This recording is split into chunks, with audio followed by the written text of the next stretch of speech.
Hi students, मैं अमित कुमार जायसवाल आज आप लोगों के सामने केमिस्ट्री की यूनिट 5 का लेक्चर नंबर 4 लेके आया हूँ। इसमें हम पढ़ेंगे आदर्श गैस समीकरण। इससे पहले हम पढ़ चुके हैं बायल नियम और चार्ल्स नियम।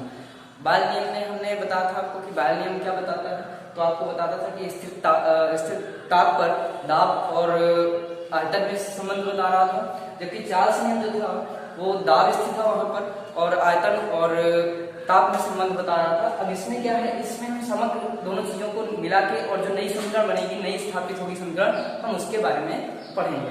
तो इसे ध्यान दीजिएगा। आदर्श गैस समीकरण है क्या? Ideal gas equation.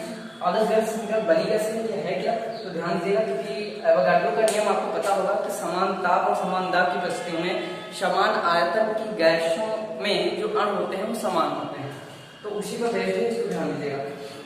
अब आदर्श गैस जनरली कहने को हम कह सकते हैं कि पीवी बराबर एनआरटी होती है। इसे हम कहते हैं आदर्श गैस समीकरण। देखिए ये कैसे आई, कैसे प्राप्त होती है, हम उसके बारे में आज जानेंगे। तो देखिएगा है क्या, पीवी बराबर एनआरटी। तो आपने पहले पढ़ लिया है बायल नियम, बायल का नियम। इसमें बताया था हमने कि स्थिर ताप पर दाब और आयतन एक दूसरे के प्रोपोर्शनल होते हैं। यानी हम ये कह सकते हैं कि यहाँ पे जो दिया गया था PV is equal to K dash, यानी कि स्थिरांक। PV का जो था वो स्थिरांक था।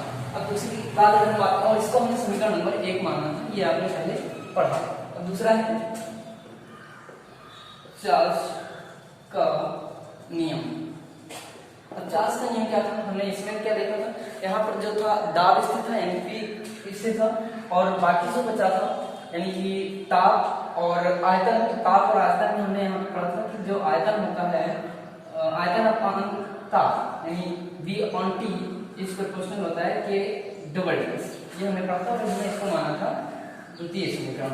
अब यहाँ से देखिएगा, अगर हम कहें कि समीकरण नंबर 1 और समीकरण नंबर 2 को एक साथ मिलाएं और देखें यहाँ पे कौन कौन से घटक एक साथ स्थापित होते हैं, उनको हम जब मिलाएंगे यानी संबंध स्थापित करेंगे, संबंध देखने पर इनसे कौन कौन सी चीजें होती हैं, एक दूसरे से संबंधित क्या है, इनमें कौन कौन सी चीजें, जैसे यहाँ P है, V है, यहाँ K डैश स्थिरांक माना जाएगा, यहाँ पर V है, यहाँ P है, तो V तो दोनों में दिख रहा है। तो हम इसको देखते हैं कैसे कंपेयर करते हैं। तो यानी कह सकते हैं समीकरण नंबर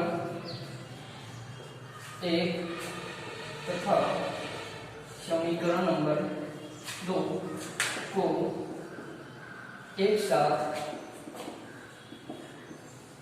रखने पर, ये एक साथ रखने पर का मतलब क्या है, इसको ध्यान दीजिएगा। यानी इसमें जो घटक है P है, V है, और यहाँ पर V तो पहले ही दिख रहा है, K भी है और P है, यानी इन सभी घटकों को हम एक साथ मिलाएंगे। और जब इन सभी घटकों को हम मिलाएंगे तो हमारा जो मिलेगा, जो नई समीकरण प्राप्त होगी, उसको हम क्या कहेंगे, उसको देखेंगे। या फिर हम कह सकते हैं संयुक्त करने पर, एक साथ संयुक्त करने पर कह सकते हैं हम, एक साथ संयुक्त करने पर कह सकते हैं, संयुक्त करने पर, यानी एक साथ दोनों को रखेंगे। अब यहाँ से देखते हैं क्या होता है। तो PV बराबर nRT हमें कैसे प्राप्त होगी, उस चीज को ध्यान दीजिएगा। P पहली समीकरण में क्या क्या दिया है, P दिया है और इनटू V दिया है। अब दूसरे समीकरण में K दिया है, तो ये अगर हम मान लें K क्या है, और इसे ध्यान दीजिएगा, अगर यहाँ पे K डैश तथा K डबल डैश बराबर, इनको हम एक नया स्थिरांक मान लें, अगर इनको हम एक नया स्थिरांक मान लें, या हम ये कह सकते हैं K डबल डैश बराबर है K डैश बराबर है K डबल डैश के, तो ये जो बराबर हो जाएंगे उसको हम मान लेंगे R, और R हमारा जो है वो एक स्थिरांक होगा। कौन सा होगा? आदर्श गैस नियतांक होगा। इसके बारे में हम बाद में बात करेंगे, तो इसको ध्यान दीजिएगा। प्लांट नियतांक, और यहाँ पे क्या है, P है, V है, जो कि हमने यहाँ से ली है, और ये प्रोपोर्शनल है K के। तो इसकी बात हम बाद में करेंगे। यहाँ पे ये चीज ध्यान रखिएगा आपको, K डैश और बराबर है K डबल डैश के, जो कि टोटल बराबर हो जाएगा R के। तो यहाँ पे दूसरा क्या दिया है, V दिया है, तो हम यानी इस घटक को लेंगे, बराबर लगाए हैं अगर V निशान, तो क्योंकि V हमारा यहाँ पर हम एक बार ले चुके हैं, इस वाली समीकरण से V हम ले चुके हैं। अब बचा क्या होगा इसमें T को, क्योंकि इधर बटे में है, V के साथ में बटे में नहीं रखेंगे, हम सीधे उस पार कर देंगे, तो V के बाद T भेजेंगे T। और क्योंकि हमें पता है क्योंकि K बराबर है K डबल डैश के, और जो बराबर है R के, तो यहाँ पे इन दोनों का मान K ही आ रहा है, तो हम यहाँ पे ले सकते हैं R T। PV बराबर आ गया है हमारा RT, ये आपको समझ में आ गया होगा। आर कहाँ से आया, क्योंकि ये और ये स्थिरांक जो दोनों हैं ये बराबर हैं आर के मान के, इसलिए हमने आर ले लिया है। एक बार इसको फिर से समझिएगा होता क्या है। हमने एक घटक लिया पी और दूसरा लिया बी, पी तथा इंटू बी, इंटू का मतलब है जोड़ेगा इंसान को, बी बराबर हो जाएगा, क्योंकि के और के डबल डैश बराबर है आर की, इनका जो मान होगा यानी स्थिरांक ये भी है, स्थिरांक ये भी है, तो हम इसको एक नया स्थिरांक मान लेंगे जो कि हो जाएगा हमारा आर। तो हम इसको मान लेंगे आर, ये बराबर है आर के। आर अगर है तो यहाँ पे और बचा क्या हुआ, घटक टी बचा हुआ है, हमने अभी टी को नहीं दिया, बी ले लिया हमने, तो यहाँ पर हम रख देंगे टी। अब टी जो अगर हमारा यहाँ पर आ जाएगा तो हमारे समीकरण बनेंगे डी बी बराबर आर टी। इस समीकरण को हम मान लेंगे समीकरण नंबर 3, और ये समीकरण नंबर 3 बन जाएगी।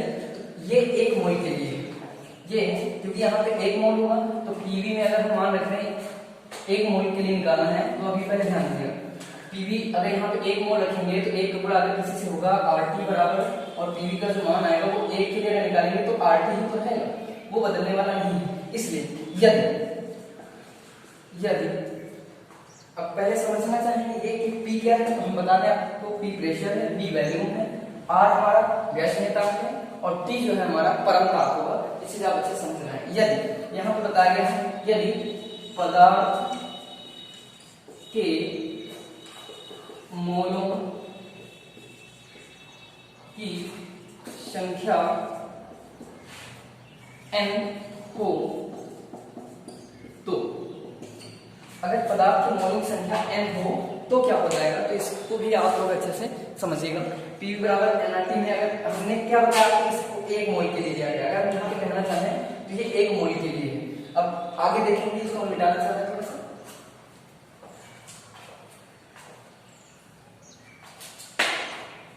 यहाँ पे हम बात करें पी बराबर एनआरटी हो गई, उसके बाद हम अब बात करेंगे पदार्थ के मोलों की संख्या अगर n हो तो हमारी समीकरण बदल जाएगी, P B is equal to n और टी। आपको समझ में आ रहा होगा पी बराबर एनआरटी कहां से आई, और इसको हम मान लेंगे समीकरण नंबर 4। चलिए अगर हम बात करें पी बराबर एनआरटी, ये चौथी समीकरण हो जाएगी। और इसी में अगर हम बात करें कि इसको कहते क्या है, तो ये जो चौथी समीकरण है यह समीकरण आदर्श गैस समीकरण कहलाती है। आइए कितना समझ में आ गया होगा, इसको हम मिटा देंगे।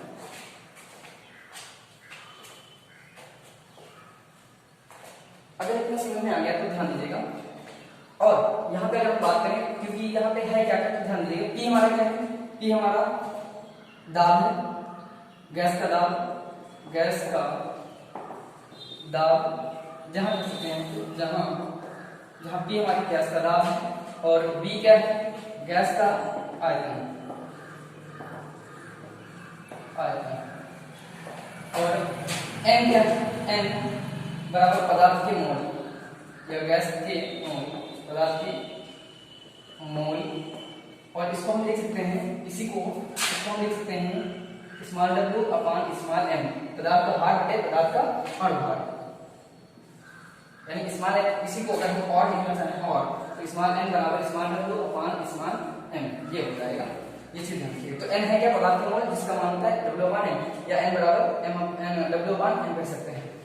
n हो गया। r क्या है, r बराबर r हो जाएगा हमारा गैस नियतांक, गैस नियतांक, गैस नियतांक, इसका मान होता है, इसको जरा ध्यान से समझिएगा, इसका मान क्या होता है 0.08206। अब ये मान हो गया, और इसका मात्रक क्या होता है उसको भी ज्यादा समझिएगा। तो इसका मात्रक हो जाएगा लीटर एपीएम,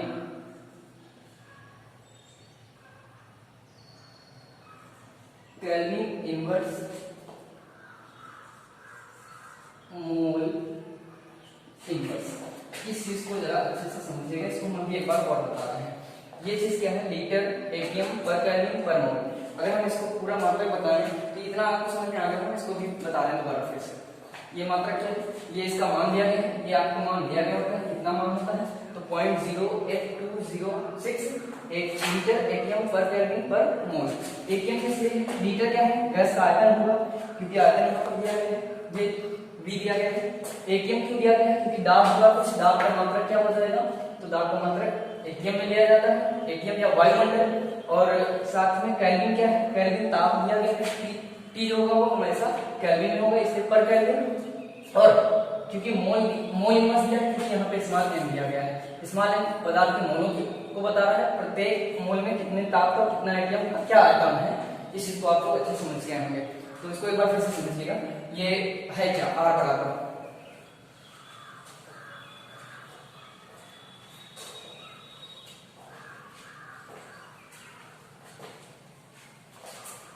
अब ध्यान दीजिएगा, अगर हम यहाँ पे बात करें R है क्या 0.08206।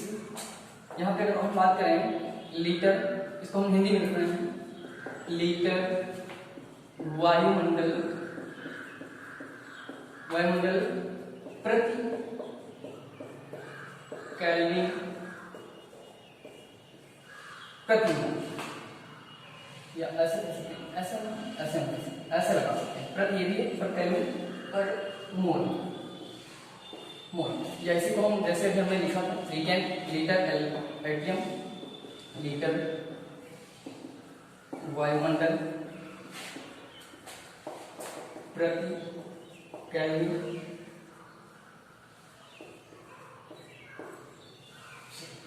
प्रति मोल।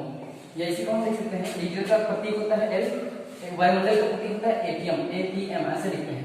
और केल्विन को हम लिख सकते हैं केल्विन, और प्रति के लिए लगा सकते हैं -1, और प्रति मोल है, मोल के लिए हम क्या लिखते हैं MOLE मोल, और क्योंकि स्पेलिंग नहीं लिखी जाती इसलिए ME नहीं लिखा जाता, और प्रति लगा है इसलिए -1, ये हो जाएगा आपका मात्रक। अब एक चीज यहाँ पे ध्यान दीजिएगा, PV बराबर nRT का उपयोग क्या है, इसको ध्यान दीजिएगा। तो पहली बात यहाँ पे एक नोट्स डाल लीजिएगा कि कोई भी गैस होती है वो आदर्श गैस नहीं होती है, या वास्तविक गैसेस होती है वो आदर्श गैस नहीं होती है, इस चीज को आप लोग ध्यान से समझिएगा और क्या है इसके बारे में अच्छे से जानिएगा। अगर हम बात करें कि कोई भी जो गैस होती है, किसी भी आदर्श गैस समीकरण की बात करें, तो ये आदर्श गैस समीकरण जो होती हैं सभी आदर्श गैसें हैं, यहाँ पे नोट डाल लीजिएगा, सभी आदर्श गैसें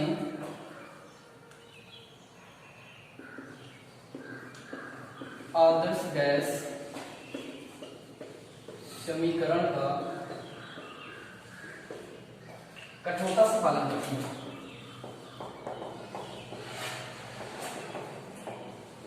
कठोरता से पालन करती है। यहाँ पे एक दो नोट्स और लिखाएंगे, पहले इसको आप लोग नोट कर लीजिए, अगर ये नोट हो जाए तो फिर बताइए। और यहाँ पे एक चीज और बताएंगे कि सभी वास्तविक गैसें आदर्श गैस समीकरण से विचलन प्रदर्शित करते हैं। नंबर 2, सभी वास्तविक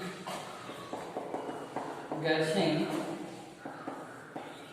आदर्श गैस समीकरण से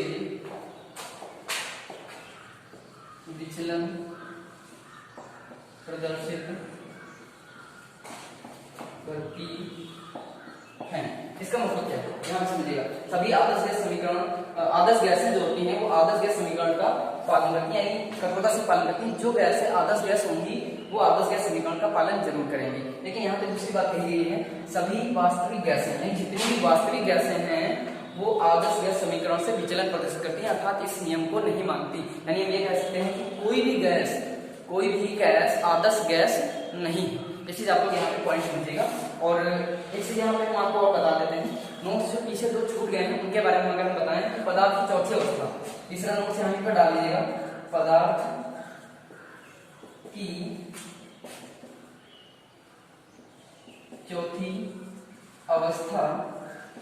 तो अवस्था कौन सी है पदार्थ की चौथी अवस्था, तो वो बताएगी हमारी प्लाज्मा। प्लाज्मा में हमारे कुछ न्यूमेरिकल आने वाले हैं, इनके बारे में बात करेंगे। अब आज आपने अच्छे से जान लिया कि ये P बराबर nRT है क्या। PV बराबर आर टी। अगर इसको हम लिखना चाहें तो क्या लिखते हैं, टी हो जाएगा, बी हो जाएगा और बराबर हो जाएगा एन को हम लिख सकते हैं small W upon small M और ये आर इंटू टी। अगर और हम इसको और लिखना चाहें क्या लिखते हैं, हम टी को इस पर ले सकते हैं या फिर हम ये कर सकते हैं पी बराबर आर टी और ये डब्ल्यू अपॉन एस हो जाएगा। कहने का मतलब क्या है, यहाँ पर इतने घटक दिए गए हैं, पी दिया गया है, बी दिया गया है, डब्ल्यू दिया गया है, एम दिया गया है, आर दिया गया है, टी दिया गया है। आर का मान आपको पता है स्थिर होता है। अगर किसी आदर्श गैस के लिए आपको कंडीशन कुछ दे दी जाए, दाब दे दिया गया, आयतन दे दिया गया, स्थिरांक दे दिया गया, ताप दे दिया गया और प्रभार दे दिया गया, तो आपसे पूछ सकता है कि भार क्या होगा। तो आपको अगर इनमें से कोई भी घटक ज्ञात करना है, P हो, B हो, N हो या R हो या T हो, तो आप इस समीकरण से ज्ञात कर सकते हैं। आपको पक्षांतर करना आना चाहिए। कैसे पक्षांतर करते हैं इस चीज को आप अच्छे से जानते होंगे। अगर हम बात करें P बराबर RT में अगर मोलों की संख्या दी गई है, सीधे मोल दिए गए हैं तो आपको मोल रख देना है। दाब कुछ दिया गया होगा, दाब जो होगा वो केल्विन में होता है। आयतन का वैसे ही आएगा लीटर में, और जो R होगा उसका मान आपका निश्चित है। T जो होगा वो परम ताप होगा। ये कैसा होगा, परम ताप होगा। और परम ताप मैंने बताया है अगर डिग्री सेल्सियस है तो उसमें हम जोड़ देंगे जो टेम्परेचर होगा डिग्री सेल्सियस प्लस 273 जोड़कर आएगा। आई होप इतना आपको समझ में आया होगा और आदर्श गैस का ये टॉपिक आप अच्छे समझ पाए होंगे। तो आज की वीडियो में इतना ही।